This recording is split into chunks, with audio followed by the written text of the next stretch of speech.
Peyğəmbər s.ə.v həm sözü ilə insanları dəvət edirdi, həm Peyğəmbər s.ə.v hərəkəti ilə insanları dəvət edirdi, həm Peyğəmbər s.ə.v öz libası ilə insanları dəvət edirdi. Ona görə Abdullah ibn Sələm əsli Yahudi idi.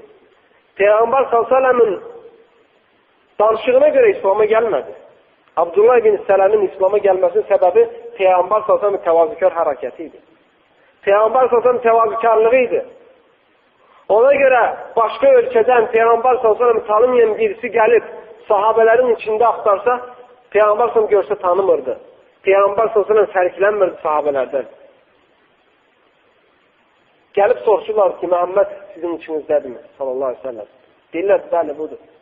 İnanmırlar, deyirlər, bəs onun taxtı tacı hardadır? Başında tacı hardadır? Hardadır onun qoruyanlar? O Peyğəmbər s.ə.v belə idi təvazükarlığı. Ona görə bədərlərdən biri gəlir, kəndçilərdən. Gəlir Peyğəmbər s.ə.v Əbu Bakırın, Ömərin olduğu bir yerdə gəlir Peyğəmbər s.ə.v vurur. Deyir ki, nədir? Malları atları yeyirsən, yığırsan mal dövləti. Mal da ver, dəvə verim ha. Peyğəmbər s.ə.v əlindən tutub, deyir ki, sağa verəcək. Atar yerine salır, Peyğəmbər s.ə.v deyir, otur. Deyir, mənim tamam niyə salmışsın? Haradadır evin? Peyğəmbər s.ə.v deyir ki, mənim evim buradır.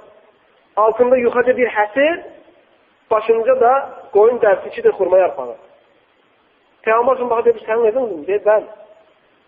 Deyir, Allah'ın da olsun ki, əgər bu sənin evindirsə, mən müsəlmanam bugündən sonra. Həqiqəti axtarı gör, Peyğəmbər s.ə.v evi odur.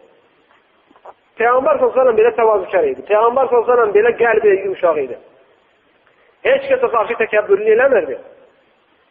Eləcə də Peyğəmbər s.ə.v sahabələri İxlasla.com saytı tərəfindən təqdim olundu.